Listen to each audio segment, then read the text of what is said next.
मैं आवाम से अपील करता हूँ कि घरों में रहें, सेफ रहें, अपने माँ बाप, अपने बीवी बच्चे, अपने भाई बहन, रिश्तेदार, दोस्त अहबाब का ख्याल रखें।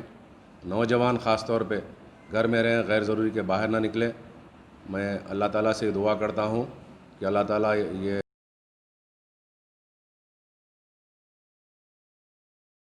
अगर आपने हमारे चैनल को सब्सक्राइब नहीं किया है तो आपको यहाँ सब्सक्राइब बटन दिख रहा है, उसे क्लिक करिए और सब्सक्राइब कीजिए और साथ ही साथ बेल आइकॉन को भी क्लिक करिएगा जिससे कि आपको ताज़ा अपडेट मिलते रहे। जीएचएमसी हदूद में कोविड-19 के केसेस में बेतहाशा इजाफे के बाद पुराने शहर के कई इलाकों में आज ताजरीन ने अपने कारोबार रजाकाराना तौर पर बंद रखे और एहतियाती तौर पर आइंदा एक हफ्ते तक के लिए बंद रखने का फैसला किया। सदर पत्थरघट्टी ट्रेडर्स एसोसिएशन आबिद मोहिउद्दीन ने कहा कि जुमेरात से ही बाद दुकानें बंद थी, लेकिन अब तमाम दुकानदारों ने एक हफ्ते तक अपने कारोबार बंद रखने का ऐलान किया है। लाल बाजार बेंगल मार्केट एसोसिएशन ने भी दुकानें आइंदा जुमे तक बंद रखने का ऐलान किया है। पुराने शहर में दुकानें बंद रहने की वजह से सारा इलाका सुनसान और वीरान नजर आ रहा था। लोगों की चहल पहल भी कम देखी गई। वाज़ेह है कि बेगम बाजार के किराना मर्चेंट एसोसिएशन ने भी 28 जून से 5 जुलाई तक और तुर्क बाजार के सैनिटरी शॉप ने भी 27 जून से 8 जुलाई तक अपने दुकानात बंद रखने का ऐलान किया है। जनरल बाजार और रानीगंज के व्यापारियों ने भी 5 जुलाई तक अपने दुकानात बंद रखने का फैसला ले लिया है। आज लाड़ बाज़ार के ताजरीन ये फ़ैसला किया है, मुत्तफ़िक़ा फ़ैसला है कि हम 15 दिन तक दुकानात कारोबार बंद करेंगे।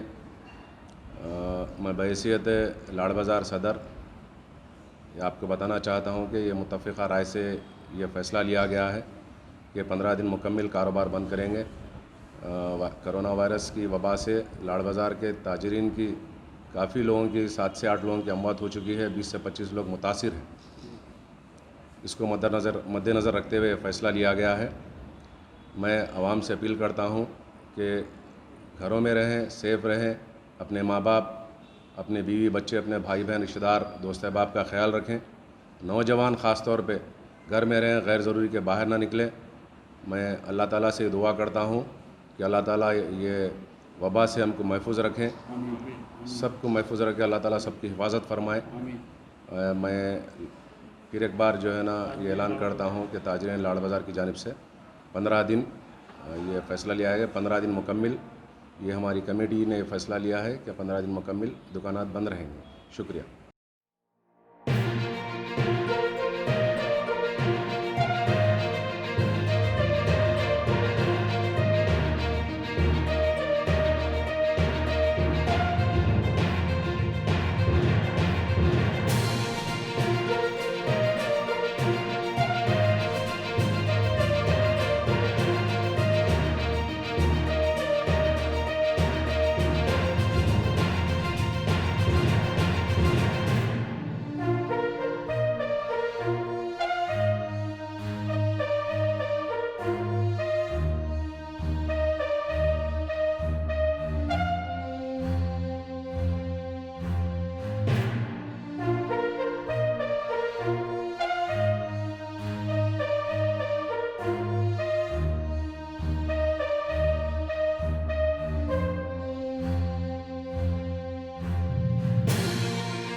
रियासती वज़ीर म्यूनिसिपल एडमिनिस्ट्रेशन के हमारा ने आज जिले राजन्ना सिलसिला के एल्लारेड्डी पेट मंडल में अर्बन फॉरेस्ट्री पार्क का संग बुनियाद रखा। उनके हमरा स्पीकर असम्बली मधुसूदन चारी, जिले के रुकन असम्बली रविशंकर और दूसरे पार्टी कायदीन भी थे। के रामाराव ने जिले में बड़े पैमाने पर सहजकारी की मुहिम चलाने की जरूरत पर जोर दिया ताकि माहौलियात की तब्दीलियों से आने वाले आफात पर काबू पाया जा सके। इस मौके पर chief conservative forest officer R Shobha भी मौजूद थी। ప్రకృతిని ఎంతగానో ప్రేమించే నాయకుడు, ఎల్లవేళలా మాకు ఎక్కడ కలిసినా స్వచ్ఛమైన గాలి, స్వచ్ఛమైన నీరు, స్వచ్ఛమైన ఆహారం ఉంటేనే ఆరోగ్యాలు బాగుంటాయనే సందేశాన్ని ఎప్పటికప్పుడు ఎక్కడ కలిసినా మా అందరికీ కూడా ఉపదేశించే పెద్దలు రాష్ట్ర శాసనసభ స్పీకర్ గారు గౌరవనీయులు పోచారం శ్రీనివాస్ రెడ్డి గారు, గౌరవ జిల్లా పరిషత్ చైర్మన్ శ్రీమతి అరుణ గారు, గౌరవ శాసనసభ్యులు చొప్పదండి సుంకె రవిశంకర్ గారు, మన రాష్ట్రం యొక్క principal chief conservator of forest PCCF Shrimati Shobha గారు, గౌరవనీయులు మన జిల్లా కలెక్టర్ కృష్ణభాస్కర్ గారు, గౌరవనీయులు Akbar garu conservator of forest, principal conservator of forest, గౌరవ సెస్ చైర్మన్ గారు, గౌరవ మున్సిపల్ చైర్మన్ గారు, గౌరవ జిల్లా మీ ఇంకా ఇతరత్ర స్మృతి వనాలు, మీ పెద్దల పేరు మీద స్మృతి వనాలు, ఈ రకంగా మనకు మన పెద్దవారిని, మన పిల్లలను ఒకవైపు దృష్టిలో పెట్టుకోవడం, మన పెద్దవారిని కూడా గుర్తు చేసుకోవడం, మన రాశికి తగ్గ విధంగా, మన గ్రహ బలానికి తగ్గ విధంగా మనం మొక్కలు ఏర్పాటు చేసుకోవడం అనే ఒక మంచి స్ఫూర్తివంతమైన ఆలోచనతో ఈరోజు రాష్ట్ర అటవీ శాఖ గౌరవ మంత్రివర్యులు ఇంద్రకరణ్ రెడ్డి గారి సారథ్యంలో బ్రహ్మాండంగా ముందుకు పోతున్న విషయం కూడా మీకు తెలుసు. భారతదేశంలోనే హరితహారం కార్యక్రమం ఈరోజు ఒక ఆదర్శవంతమైన పథకంగా, అన్ని రాష్ట్రాలకు అనుసరణీయమైన పథకంగా భారతదేశం మొత్తం కూడా దీన్ని శ్లాఘిస్తున్న విషయం కూడా మీకు తెలుసు. అయితే గౌరవ ముఖ్యమంత్రి గారు ఈ 6వ విడత హరితహారం కార్యక్రమం ప్రారంభించే క్రమంలో కొన్ని రోజుల కిందట, కొన్ని వారాల కిందట మంత్రులతో, జిల్లా కలెక్టర్లతో, అటవీ శాఖ అధికారులతో ఒక సమావేశాన్ని ఏర్పాటు చేసి అందులో ఒక ఆదేశం ఇవ్వడం జరిగింది. మీరు రోడ్డు పక్కన బ్రహ్మాండంగా అవెన్యూ ప్లాంటేషన్ చేస్తున్నారు, అదే మాదిరిగా మీరు పల్లెల్లో, పట్టణాల్లో ఇంటింటికి చెట్లు పంచుతా ఉన్నారు, సంతోషం.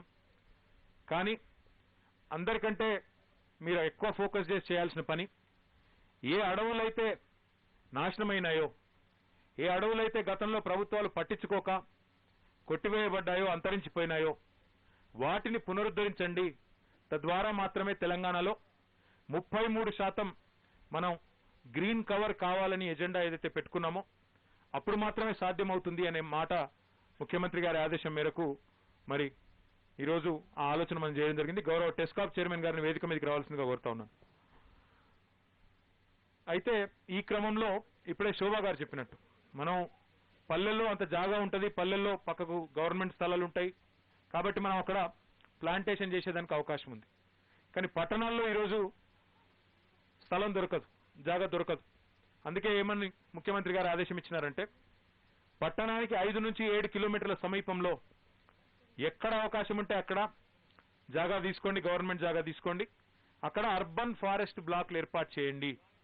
తద్వారా పట్టణానికి అవసరమైన స్వచ్ఛమైన ప్రాణవాయువును అందించే పరిస్థితి ఉంటుంది. పట్టణ ప్రజలకు ఒక ఆట విడుపుగా, ఒక విహారానికి పోవాలన్నా, ఒక పిక్నిక్ పోవాలన్నా, వనభోజనానికి పోవాలన్నా దానిలో మంచిగా సౌలతులు ఏర్పాటు చేసినట్టయితే బ్రహ్మాండంగా మీరు పట్టణ ప్రజలకు కూడా ఆహ్లాదకరమైన అర్బన్ ఫారెస్ట్ పార్కులను ఏర్పాటు చేయడం ద్వారా ఈ పని చేయొచ్చని చెప్పి ముఖ్యమంత్రి గారు ఆదేశం ఇవ్వడం జరిగింది. అందులో భాగంగా ఈరోజు మన సిరిసిల్ల పట్టణానికి పక్కనే ఉన్న ఎల్లారెడ్డిపేట మండలంలోని హరిదాస్ నగర్ 10 గ్రామ పంచాయతీ పరిధిలోని మొత్తం ఈ ఫారెస్ట్ బ్లాకు 581 హెక్టార్లు మొత్తం ఫారెస్ట్ బ్లాక్. కానీ ఇందులో మనం ఏం చేసినామంటే ఈ అర్బన్ ఫారెస్ట్ బ్లాక్ కోసం 200 హెక్టార్లు తీసుకుంటా ఉన్నాం. అంటే దాదాపు 500 ఎకరాలు మొత్తం విస్తీర్ణం 581 హెక్టార్లు. అందులో ఈ అర్బన్ ఫారెస్ట్ బ్లాక్ కోసం 200 హెక్టార్లు తీసుకుంటున్నాం. ఆ 200 హెక్టార్లలో కూడా మిగతా జాగా మొత్తం కూడా చిట్టడవిని బ్రహ్మాండంగా పెంచుతూ, అడవులను బ్రహ్మాండంగా దట్టంగా పెంచుతూ ఒక 10 హెక్టార్ల मध्य प्रदेश के चीफ मिनिस्टर शिवराज चौहान ने आज हैदराबाद के मजाफाती इलाके शमशाबाद में चिन्ना जीआर स्वामी के आश्रम में हाजिरी दी और वहां कोरोना वायरस के खात्मे के लिए मुनक़िदा खुसूसी पूजा में शिरकत की। इस मौके पर उनके खानदान के अरकान भी मौजूद थे। अब अपना भारत एक संकट स्थिति में है। एक ओर से महामारी कोरोना लोगों को अपनी ताकत दिखा रही है और दूसरे ओर से कोरोना को जिन्होंने चालू किया और संसार पे छोड़ दिया वो लोग अपने पूंछ को हिला रहे हैं और एक तरफ से और कुछ लोग कुछ करने के लिए सोच रहे हैं। और ऐसा संकट काल में हर एक व्यक्ति को एक दायित्व है, वो है अपने जनता को कृपा और शक्ति को साथ लेने का आवश्यक है कि आज इस दिव्य साकेत क्षेत्र आने का अवसर मिला है। आचार्य भगवान रामानुजाचार्य जी महाराज 1003 साल पहले इस देश में एकता का संदेश दे के संपूर्ण देश को एक करने वाले उन्होंने प्रणाम किया, स्वामी जी का आशीर्वाद लिया। और जैसा स्वामी जी बता रहे थे, ये काल थोड़ा संकट काल है। एक तरफ कोरोना का संकट से देश जूझ रहा है प्रधानमंत्री जी के नेतृत्व में, और दूसरी तरफ चीन ने भी सीमाओं पर हलचल का दुस्साहस किया है। और ऐसे समय में देश का नेतृत्व कर रहे हैं। हिंदुस्तानी इलाके में चीनी अफवाज की दरअंदाजी के खिलाफ कांग्रेसाई ने आज रियासत भर में एहतजाज मुनज़्ज़म किया और इस मौके पर गुलमान वादी में हलाक होने वाले 20 हिंदुस्तानी फौजी जवानों को खिराज अकीदत पेश किया गया। कांग्रेस पार्टी के फ्लोर लीडर मल्लू भट्टी विक्रमाका ने खम्मम में एक एहतजाजी प्रोग्राम में शिरकत की। उन्होंने कहा कि बीजेपी की मरकजी हुकूमत चीन की दरअंदाजी को रोकने में नाकाम हो गई है। उन्होंने हुकूमत से मुतालबा किया कि वो सर्जिकल स्ट्राइक के जरिए चीन का मुकाबला करे। उन्होंने कहा कि मरकजी हुकूमत को माशी महाज पर भी चीन को हराने की हिकमत अमली तैयार करना चाहिए। डॉक्टर GRS रेड्डी को SR यूनिवर्सिटी वरंगल का पहला वाइस चांसलर मुकर्रर किया गया है। डॉक्टर रेड्डी से कबल नीट कालीकट और नीट गोवा के डायरेक्टर भी रह चुके हैं। डॉक्टर रेड्डी ने अपने इंतखाब पर तबसरा करते हुए कहा कि RS यूनिवर्सिटी मुल्क की बेहतरीन 160 यूनिवर्सिटियों में से एक है और उन्हें इसका वाइस चांसलर बनाने जाने पर उन्हें बहुत खुशी हो रही है। सिटी पुलिस के 3 होमगार्ड कोविड-19 से मुकाबला करते हुए सेहतयाब हो गए। कमिश्नर पुलिस ने आज अपने दफ्तर में इन तीनों को एक तोहफा और सर्टिफिकेट पेश किया। होमगार्ड के इन जवानों में हेडक्वार्टर से वाबस्ता 50 साल संतोष कुमार, टास्क फोर्स का 32 साल B यशवंत और हबीबनगर पुलिस का 41 साल A मुकंद शामिल हैं। इस मौके पर कमांडेंट होमगार्ड्स IRS मूर्ति और ACP वेंकट रामन भी मौजूद थे। ఈ రోజు హైదరాబాద్ సిటీ పోలీస్ లో 3 home guard officers Santosh Kumar, Ashwanth and Mukundam corona వ్యాధితోటి ఫైట్ చేసి డిఫీట్ చేసిన తర్వాత మళ్ళీ డ్యూటీకి జాయిన్ చేశారు. ఇది ఒక చాలా సంతోష కారణం. మన సిటీ పోలీస్ తరఫు నుంచి, ఎంటైర్ సిటీ పోలీస్ ఫ్యామిలీ తరఫు నుంచి ఈ 3 ఆఫీసర్స్కి నేను వెల్కమ్ చేస్తున్నాము.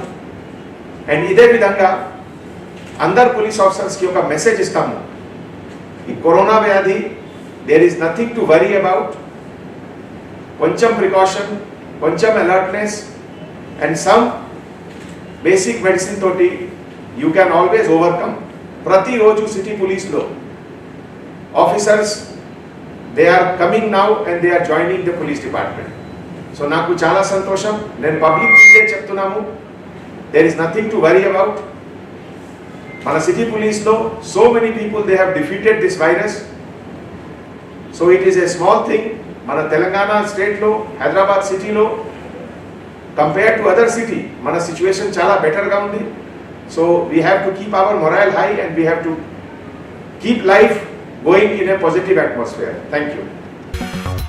तेलुगुदेशम पार्टी के सदर और साबिक चीफ मिनिस्टर चंद्रबाबू नायडू ने इल्जाम आयद किया कि वाईएसआर कांग्रेस हुकूमत उनके पार्टी के कायदीन को एक साजिश के तहत कोविड-19 टेस्ट करवाते हुए उन्हें घरों में क्वारंटाइन करवा रही है। चंद्रबाबू नायडू ने कहा कि तेलुगुदेशम के खानू सास काउंसिल दीपक रेड्डी को बताया गया कि उनमें कोरोना पॉजिटिव पाया गया और फिर उन्हें जबरदस्ती घर में क्वारंटाइन कर दिया गया। हालांकि तेलंगाना में दीपक रेड्डी ने 2 मकामात पर अपना टेस्ट करवाया तो वहां वो नेगेटिव पाए गए। शमशाबाद के रालागड्डे में एक 32 साल शादीशुदा खातून लवानिया ने खुदकशी कर ली। बताया जाता है कि उसका शौहर वेंकटेशम जो पायलट है ड्यूटी पर गया हुआ था। एयरपोर्ट पुलिस ने इस सिलसिले में मुकदमा दर्ज करते हुए तहकीकात का आगाज कर दिया है। Right sir okay sir. ఈరోజు వెన్నె చైతన్య లహరి వైఫ్ ఆఫ్ సంజీవ్ రెడ్డి డిచ్పల్లి నిజామాబాద్ అనే కంప్లైంట్ ఫిర్యాదురాలు పోలీస్ స్టేషన్కు ఉదయం 4 గంటలకు వచ్చి ఒక దరఖాస్తు ఇచ్చినది ఏమనగా తన చెల్లెలైనటువంటి లావణ్య లహరి భర్త పేరు వెంకటేశ్వరరావు, వయసు 32 సంవత్సరాలు, వృత్తి సాఫ్ట్వేర్ ఎంప్లాయ్, CSK విల్లాస్ శంషాబాద్లో ఉంటుందని, తనకు తన భర్త వెంకటేశ్వరరావుతో 8 సంవత్సరాల క్రితం పెళ్ళైనట్టు, వాళ్ళకు పిల్లలు లేనట్టు, అయితే గత కొంతకాలం నుండి ఆమె భర్త మరియు అత్తమామలు వాళ్ళు పిల్లలు కలగట్లేదు నీకు గొడ్రాలి అని చెప్పి ఆమెను శారీరకంగా మానసికంగా వేధిస్తున్నారని చాలాసార్లు సర్ది చెప్పినా వినలేనని నిన్నగిన గొడవైనట్టు మరియు ఈ బాధలు భరించలేక తన చెల్లెలు అయినటువంటి లహరి లావణ్య తన సొంత ఇంట్లో సీలింగ్ ఫ్యాన్కు ఉరివేసుకొని ఆత్మహత్య చేసుకున్నట్లు తన భర్త అయినటువంటి వెంకటేశ్వరరావు మరియు ఆమె తల్లిదండ్రులు వాళ్ళ కుటుంబ సభ్యులు పెట్టే బాధలు భరించలేకనే తన చెల్లెలు ఆత్మహత్య చేసుకొని చనిపోయినట్లు దరఖాస్తు ఇచ్చింది. మేము దీనిపై కేసు నమోదు చేసుకున్నాము, కేసు దర్యాప్తు చేస్తున్నాము. ఫేస్బుక్ నుంచి చనిపోయే ముందు ఒక సూసైడ్ నోట్ రాసింది మరియు ఫేస్బుక్లో కూడా తన బాధలు తన ఫ్రెండ్స్కి చెప్తూ అప్లోడ్ చేసింది అని తెలిసింది. విచారణ చేసింది. భర్త దేంట్లో ఎయిర్లైన్స్లో పైలట్గా పనిచేస్తాడు శంషాబాద్ ఎయిర్పోర్ట్లో. అతను అరెస్ట్ చేసి అదుపులోకి తీసుకున్నాం, విచారిస్తున్నాం. Thank you. हरिताहारम प्रोग्राम के सिलसिले में रियासती वज़ीर एनएमएलबंडी टी श्रीनिवास यादव ने आज शहर के मुख्तलिफ असम्बली हल्कों का तूफानी दौरा किया। उन्होंने सनत नगर हल्के के पद्माराव नगर, मशराबाद के पी सुंदरैया पार्क और असम्बली हल्के अंबरपेट के रामकृष्णा नगर में शजरकारी के प्रोग्रामों में शिरकत की। उनके हमरा अरकान असम्बली एम गोपाल, के वेंकटेश, मुकामी कॉर्पोरेटर्स और जीएसएमसी के अहदेदार भी थे। हैदराबाद के मेयर बी राममोहन ने आज चीफ विप ए गांधी के हमरा श्रीरंगमपल्ली में बल्दिया की जानिब से जारी तरक्याती कामों का मायना किया, जिसमें मंजीरा की पाइपलाइन की तनसीब और रेलवे अंडर ब्रिज की तामीर का काम भी शामिल है। उन्होंने बताया कि रेलवे के काम के लिए बल्दिया अपने हिस्से की रकम अदा कर चुकी है और चाहती है कि इस काम में तेजी लाई जाए। इस दौरान में मकामी corporator Nagendra Yadav, zonal commissioner Ravi Kiran, Hyderabad road development corporation के चीफ इंजीनियर और दूसरे अहदेदार भी शामिल थे। कांग्रेस ने आज रियासत भर में हिंदुस्तानी सरहद पर चीनी दरिंदाजी के खिलाफ एहतजाज मुनज़्ज़म किया और गलवान वादी में मरने वाले 20 हिंदुस्तानी सिपाहियों को जबरदस्त श्रद्धांजलि पेश की। सदर तेलंगाना प्रदेश कांग्रेस कमेटी उत्तम कुमार रेड्डी ने कहा कि हिंदुस्तानी फौजों की शहादत को फरामोश नहीं किया जा सकता। शहीद फौजी जवानों में नलगुंडा के कर्नल बी संतोष भी शामिल हैं। उत्तम कुमार रेड्डी ने वज़ीर-ए-आज़म नरेंद्र मोदी से मुतालबा किया कि वो चीन के खिलाफ सख्त मौक़िफ़ अख्तियार करे। सदर प्रदेश कांग्रेस व साबिक़ रुकन पार्लियामेंट अंजन कुमार यादव ने बताया कि गांधी भवन में सिटी कांग्रेस की तरफ से मुनक़िदा प्रोग्राम में पार्टी के सरकर्दा कायदीन और कारकुनों ने हिस्सा लिया। शहीदों को सलाम का ये प्रोग्राम पूरी तेलंगाना राज्य में हमने किया है। बहुत दुख की बात है, 20 इंडियन जवान इंडो चाइना बॉर्डर पे शहीद हो गए। उनको होमेज पे करने के लिए, to pay homage to our martyrs, we have held this program. हमने एक और डिमांड किया है, चाइनीज़ आर्मी गो बैक करके इंडियन टेरिटरी को, चाइनीज़ आर्मी को इमीडिएटली वेकेट करना है। ये 2 डिमांड से हमने ये प्रोग्राम पूरी तेलंगाना में सक्सेसफुली होल्ड किया है। बहुत बहुत धन्यवाद। लॉकडाउन में नरमी के बावजूद हैदराबाद की तारीखी मकाम मस्जिद और शाही मस्जिद बागैमा में आज महदूद तादाद में मुसल्लियों ने नमाज जुमा अदा की। हालिया चंद दिनों से जीएसएमसी की हदूद में कोविड-19 के केसेस में भयानक इजाफा हुआ और उसके चलते शहरों में पाए जाने वाले खौफ व सरासमगी के माहौल में कई मसाजिद में भी आज नमाज जुमा के मौके पर बड़े इज्तिमात से गुरेज किया गया। कई मसाजिद कमेटी ने कल रात ही ऐलान कर दिया था कि उनकी मसाजिद में महदूद तादाद में ही नमाज जुमा अदा की जाएगी और मुसल्लियों से ख्वाहिश की गई थी कि वो मस्जिद को आने की जहमत न करें। विकाराबाद जिले में एसबीआई के एक ब्रांच के फील्ड ऑफिसर में कोरोना वायरस पॉजिटिव पाया गया। मौके में सेहत के हुक्काम ने इत्तला मिलने पर दमारी गड्ढे में वाक़े इस बैंक को सैनिटाइज करवाया। हुक्काम ने बैंक में समाजी फासले की बरकरारी को यकीनी बनाने की जरूरत पर जोर दिया। असम्बली हल्के सनत नगर में हरिताहारम प्रोग्राम के तहत शजरकारी की मुहिम बड़े पैमाने पर चलाने का मंसूबा बनाया जा रहा है। रियासती वज़ीर एनएमएलबंडी टी श्रीनिवास यादव ने आज इस सिलसिले में एक जायजा इजलास मुनक्किद किया, जिसमें जीएसएमसी, अर्बन फॉरेस्ट्री और जंगलात के अहदेदारों ने शिरकत की। उन्होंने शजरकारी के प्रोग्राम में मुख्तलिफ कॉलोनियों की तंजीमों और आवाम के नुमाइंदों को भी शामिल करने की जरूरत पर जोर दिया। चंचलगढ़ गवर्नमेंट प्रेस के मुलाजिमीन ने कोरोना वायरस के चलते उनके दफ्तर में मौसर हिफाजत इंतजाम का मुतालबा किया। अपने इस मुताले पर जोर देने के लिए उन्होंने दफ्तर के अहाते में एहतजाज मुनज़्ज़म किया। मुलाजिमीन ने कहा है कि स्टाफ में खौफ व हिरास का माहौल पाया जाता है। मजीद यह कि गुज़श्ता 4 दिन के दौरान 8 मुलाजिमीन में कोरोना वायरस पॉजिटिव पाया गया। అంటే గవర్నమెంట్ ఏదైతే రిలాక్సేషన్ ఇచ్చిందో 50% రిలాక్సేషన్ ఏదైతే ఇచ్చిందో దాన్ని 5th జూలై వరకు మాకు రిలాక్సేషన్ ఇవ్వాలి. ఇవాళ పేపర్లో వచ్చింది రూప్ బజార్ బంద్ అయిపోయింది, శానిటైజేషన్ డిపార్ట్మెంట్ అక్కడ జనరల్ బజార్లో బంద్ అయిపోయింది, లాడ్ బజార్లో బంద్ అయిపోయింది. జనరల్ పబ్లిక్లో వస్తుంది అవేర్నెస్, గవర్నమెంట్ ప్రెస్ ఎంప్లాయీస్కి ఎందుకు రావట్లే? ఇక్కడ ఉన్నటువంటి మేనేజ్మెంట్ ఏం చేయాలనుకుంటుంది? గవర్నమెంట్లో ఉన్నటువంటి ప్రభుత్వం యొక్క అధికారులు కానీ, నేను ప్రత్యేకంగా హెల్త్ మినిస్టర్ గారిని కూడా అడుగుతున్నా, ఏ డిపార్ట్మెంట్లో అయితే వచ్చిందో ఆ డిపార్ట్మెంట్ను కన్సిడర్ చేసి వాళ్ళకి కావాల్సినటువంటి ఫెసిలిటీస్ ప్రభుత్వం ఇస్తూ ఉంటుంది. ఇప్పటివరకు సెంట్రల్ గవర్నమెంట్ నుంచి ఫండ్స్ వచ్చాయి, స్టేట్ గవర్నమెంట్ కూడా కరోనా అరికట్టడానికి ఫండ్స్ అనేకమైన వచ్చాయి. మరి గవర్నమెంట్ ప్రెస్లో ఎంప్లాయీస్కి ఉన్నటువంటి వాళ్ళకి కన్సిడర్ చేసి ఇక్కడ కరోనా కావాల్సినటువంటి ఎక్విప్మెంట్స్ తెచ్చుకొచ్చి శానిటైజేషన్ చేపించి సరైనటువంటి పద్ధతిలో కార్మికులను కాపాడాల్సినటువంటి బాధ్యత ఉంది. ఇక్కడ ఉన్నటువంటి నేను లేబర్ ఆఫీసర్ని కానీ కన్సల్ట్ డాక్టర్ గారికి కూడా రిక్వెస్ట్ చేస్తున్నా, సరైనటువంటి పద్ధతులు వేయండి. జిహెచ్ఎంసీ వాళ్ళు చెప్తున్నారు ఒక సెక్షన్లో ఏదన్నా వచ్చినట్లయితే మినిమం 48 అవర్స్ అది కరెక్ట్ ఆన్ చేయాలి, క్లోజ్ చేయాలని. మరి క్లోజ్ చేయకుండా అక్కడే ఓపెన్ చేసేసి ఎంప్లాయీస్ రమ్మంటే ఎట్లా వస్తారు? ఈరోజు ఆఫ్సెట్లో వచ్చింది, 2 రోజుల తర్వాత శానిటైజేషన్ చేశారు, 48 బంద్ చేసి అలా డ్యూటీకి రమ్మన్నారు, వచ్చారు. బైండింగ్లో నిన్న ఒక అబ్బాయికి బయటకు వచ్చింది, గాంధీ హాస్పిటల్ అడ్మిట్ అయ్యాడని చెప్పి డైరెక్ట్ టెలిఫోన్లో మాట్లాడిచ్చాం డీజీఎం ఇన్ఛార్జ్కి. అంటే ప్రభుత్వం ఏదైతే రిలాక్సేషన్ 5వ తారీఖు వరకు ఎంప్లాయీస్ 50% రావాలని ఏదైతే చూపెట్టారో ఆ 50% ఎంప్లాయీస్కి కన్సిడరేషన్ మాకు చేయాలి.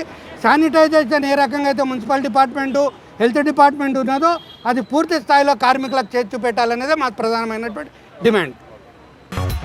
रचाकुंडे की एसओटी ने गांजे की स्मगलिंग करने वाली एक बैन रियासती 7 रुकनी टोली को गिरफ्तार करके 30 लाख रुपए मालियती गांजा जब्त किया। कमिश्नर पुलिस महेश भगवत ने मीडिया को बताया कि एलबी नगर की पुलिस को इत्तला मिली थी कि विशाखापट्टनम से हैदराबाद को गांजा मुंतकिल किया जा रहा है। चुनाचे पुलिस ने इस बैन रियासती टोली को गिरफ्तार करने में कामयाबी हासिल की।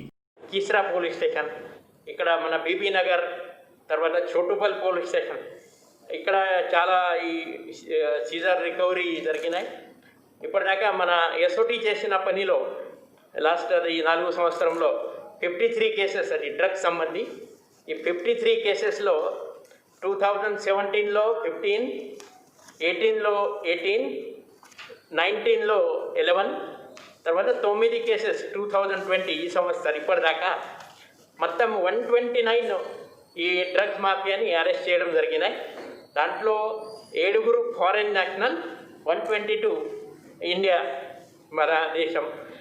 తర్వాత 378 గ్రామ్ కోకేన్, 2025 కిలోగ్రామ్ గాంజా, తర్వాత 25 numbers of LSD, 12 gram brown sugar, 598 gram heroin, 80 gram alprazolam, 97 gram amphetamine, తర్వాత 7 ml of global health and pharma steroid, 500 yaba tablets. ఈ యాబా టాబ్లెట్ అప్పుడు రోహింగ్యా వాళ్ళ దగ్గర మనం రికార్డ్ చేయడం జరిగింది. తర్వాత క్యాష్ వచ్చేసి 9,35,150 రూపాయలు. कन्फेडरेशन ऑफ माइनॉरिटीज इंस्टीट्यूशन के चुनाव में मोहम्मद मस्तान सदर, सैयद नदीमुल्ला अहमद शकील जनरल सेक्रेटरी, अहमद इदरीस शरीफ नायब सदर, Syed Sultan Ahmed joint secretary, Mohammed Makhdoom Ali, Mohammed Ahmed organising secretary मुंतखब हुए। अहमद अलीमुद्दीन का रुकन अमला की हैसियत से इंतखाब अमल में आया। Old city print and electronic media के नुमाइंदों ने इन उहदेदारों की गुलपोशी की।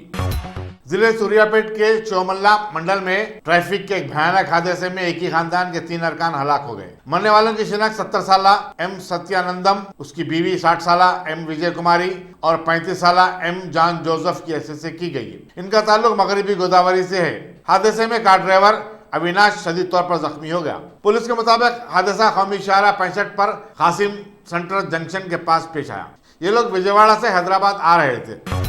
वज़ीर-ए-आज़म नरेंद्र मोदी ने आज हुकूमत उत्तर प्रदेश की तरफ से शुरू करदा आत्मनिर्भर उत्तर प्रदेश रोजगार अभियान का इफ्तिताह किया। मोदी ने वीडियो कॉन्फ्रेंस के जरिए रियासत के 31 अजला का अहाता किया और वहां के लोगों से बातचीत की। चीफ मिनिस्टर उत्तर प्रदेश योगी आदित्यनाथ भी ने इस प्रोग्राम में हिस्सा लेते हुए बताया कि कोरोना वायरस और लॉकडाउन की वजह से रियासत के 1.25 करोड़ अफराद जो बैरूनी रियासतों में काम करते थे बेरोजगार हो गए। उन्होंने बताया कि हुकूमत उनकी फलाह बहबूद और उन्हें रोजगार फराहम करने के लिए इकदाम कर रही है। भारत की ओर से जिस प्रकार से एक मार्गदर्शन आदरणीय प्रधानमंत्री जी ने पूरे देश को दिया और आज जिस रूप में कोरोना संकट के साथ ही आदरणीय प्रधानमंत्री जी ने जो एक मंत्र जानवी और जहानवी का पूरे देश को दिया, और इसके बाद देश के अंदर कामगार और श्रमिकों के लिए जिन योजनाओं को आगे बढ़ाने का अपना मार्गदर्शन दिया था, उसी क्रम में आज उत्तर प्रदेश आत्मनिर्भर उत्तर प्रदेश के अंतर्गत प्रदेश के कामगार और श्रमिकों के लिए इस योजना का शुभारंभ के लिए आदरणीय प्रधानमंत्री जी के मार्गदर्शन में कार्य कर रहा है। इसके अंतर्गत 1,25,00,000 से अधिक कामगार और श्रमिकों को रोजगार, उद्योगों में समायोजन और स्वतः रोजगार के अंतर्गत कार्य दिया जा रहा है। इस अवसर पर आज आदरणीय प्रधानमंत्री जी के कर कमलों से 4,03,000 सूक्ष्म लघु मध्यम उद्यम से जुड़ी हुई यूनिटों को 10,600 करोड़ रुपए से अधिक का ऋण का वितरण भी ऑनलाइन यहां पर प्रारंभ हो रहा है। इस योजना में उत्तर प्रदेश में ग्राम्य विकास विभाग, पंचायती राज विभाग के माध्यम से सामुदायिक शौचालय के निर्माण और प्रधानमंत्री आवास योजना के अंतर्गत आवास निर्माण के लिए, मनरेगा योजना के अंतर्गत ग्रामीण सड़कों के साथ साथ तालाबों की खुदाई के और अन्य कार्यक्रमों को आगे बढ़ाने इस योजना में 60 लाख से अधिक रोजगार का सृजन आज के दिन पर उत्तर प्रदेश प्रारंभ कर रहा है। 50 लाख से अधिक कामगार और श्रमिकों को सूक्ष्म लघु मध्यम और प्रदेश में अनलॉक के बाद प्रारंभ हुए सभी बड़े उद्योगों में उन्हें व्यवस्थित रूप से समायोजित करने के साथ ही महिला आजीविका समूह के माध्यम से स्वयं सहायता समूहों को फार्मर्स प्रोड्यूसर्स ग्रुप के अंतर्गत 5 लाख से अधिक कामगार और श्रमिकों के सफलतापूर्वक नियोजन, केंद्र और राज्य सरकार के द्वारा संचालित विभिन्न प्रकार की जो राजमार्ग की परियोजनाएं हैं, एक्सप्रेसवेज हैं, प्रधानमंत्री ग्रामीण सड़क योजना है, प्रधानमंत्री कृषि सिंचाई योजना के अंतर्गत संचालित सिंचाई की परियोजनाएं हैं। All India trade union Congress ने प्रोविडेंट फंड की शरह सूद में कमी करने की कोशिशों की पुरजोर मुखालिफत की। जनरल सेक्रेटरी अमरजीत कौर ने कहा कि लॉकडाउन की वजह से कई मुलाजिमतों से महरूम हो गए, बाद मुलाजिमीन की तनख्वाहें भी काट दी गई। अमरजीत कौर ने कहा कि ऐसे में हुकूमत की तरफ से पीएफ की शरह सूद को 8.65% से घटाकर 8.5% कर देना गैर मुंसिफाना है। इकोनॉमिक टाइम्स के पहले पन्ने पर आज ये पढ़ने को मिला कि ईपीएफओ प्रोविडेंट फंड के ऊपर इंटरेस्ट रेट को और घटाने के बारे में सोच रही है। 8.65% से ऑलरेडी 8.5% किया गया, जिसका कि ट्रेड यूनियंस विरोध कर रही थे। अभी उसके ऊपर फाइनेंस मिनिस्टर का अप्रूवल भी नहीं हुआ है। फिर ये न्यूज आना कि उससे फर्दर रिडक्शन की जाएगी, हम ये समझते हैं ये बहुत बड़ी ज्यादती है, वो भी जबकि ट्रेड यूनियंस के साथ कोई सलाह मशवरा नहीं हुआ। ये स्टैट्यूटरी बॉडी है सीबीटी, उसके ऊपर कोई यूनिलेटरल डिसीजन लेना और ट्राईपार्टिज्म की कोई रिस्पेक्ट नहीं करना, ये तो एक सरकार का और सरकार के संस्थानों का एक रवैया बनाने की कोशिश की जा रही है और हम समझते हैं कि ये बहुत गलत बात है। साथ में ये एक्सक्यूज लिया जा रहा है कि पीएफ का कलेक्शन कम हुआ है। ये कहा जा रहा है क्योंकि रेट रिड्यूस हो गए। तो किसने रिड्यूस किए? ट्रेड यूनियंस ने तो नहीं कहा, ये तो यूनिलेटरल डिसीजन था। तो रेट्स ही क्यों रिड्यूस किए गए थे कंट्रीब्यूशन के? दूसरी बात ये कहना कि कलेक्शन कम हुई, तो सरकार ने खुद ही जब ये रेट्स रिड्यूस कर दिए उसके बाद जो कंट्रीब्यूशन के उसके बाद जो जमा किया वो पैकेज के बीच में से पैसा जमा किया, एम्प्लॉयर ने नहीं दिया। एम्प्लॉयर और एम्प्लॉय का शेयर गवर्नमेंट ने ये कहा कि प्रधानमंत्री की योजना के तहत से हम इसको जमा करवाएंगे। लेकिन हमें ये कहना कि बहुत लोगों ने विड्रॉल कर लिया है, ये एक और एक्सक्यूज चल रहा है। पहले न्यूज़पेपर्स में स्टोरी बनाई गई कि इस बार बहुत लोगों ने विड्रॉ कर लिया प्रोविडेंट फंड से। अरे भाई, वर्कर्स का पैसा है, उन्होंने विड्रॉ कर लिया है तो वो उनका हक है कितने? 54 करोड़ वर्कफोर्स में से ये केवल 6 करोड़ वर्कफोर्स है। 43-44 करोड़ वर्कफोर्स को तो इस पीएफ का भी बेनिफिट नहीं है। मैं उनको संगठित क्षेत्र और गवर्नमेंट एम्प्लॉय, पब्लिक सेक्टर, उन सबको बाहर निकाल के मैं बाकी की बात कर रही हूँ।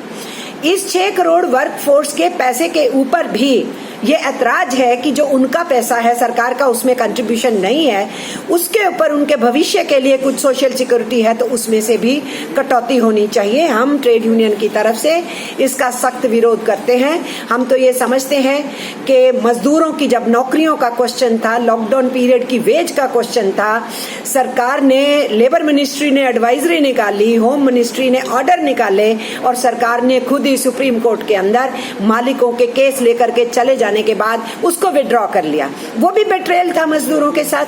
और अब इस तरीके की कोविड-19 के बहाने से श्रम कानूनों को तो आप पीट ही रहे हो, एक एक करके जो वर्कर्स की सोशल सिक्योरिटी है उसको भी पीटने का प्रयास किया जाए तो हम इसका डट के विरोध करते हैं। AITUC इसको कबूलेगी नहीं और हम ये जानते हैं कि और ट्रेड यूनियंस भी इसके ऊपर मजबूती से इसका विरोध करेंगे। 1993 बम्बई बम धमाकों के मास्टरमाइंड टाइगर मेमन के छोटे भाई यूसुफ मेमन का आज सुबह नासिक के जेल में कल्प पर हमले के बाद इंतकाल हो गया। 53 साल यूसुफ मेमन उम्र कैद की सजा काट रहे थे। इत्तेफाक की बात है कि उनके भाई ईसा मेमन भी पड़ोसी सेल में कैद हैं। सुप्रीटेंडेंट नासिक जेल प्रमोद वर्गा ने बताया कि नाश को पोस्टमार्टम के लिए धूलिया के दवाखाने को मुंतकिल कर दिया गया।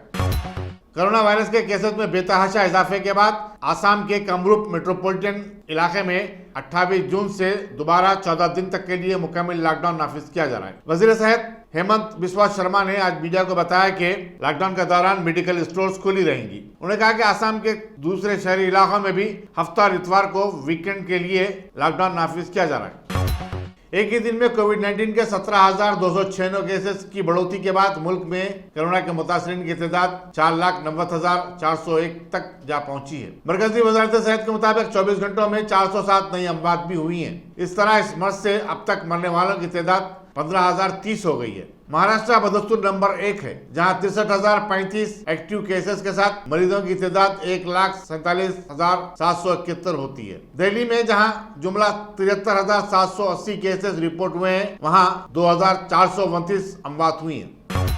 दुनिया भर में कोरोना वायरस के मरीजों की तादाद 95 लाख हो गई है, जबकि 4,88,000 अफराद जान बहक हो गए हैं। अमेरिकी जॉन हॉपकिंस यूनिवर्सिटी के मुताबिक अमेरिका में कोरोना वायरस से लोगों की रिकॉर्ड तादाद मुतासिर हुई है, जो कि 24,18,570 होती है। 1,24,000 अफराद फौत हो चुके हैं।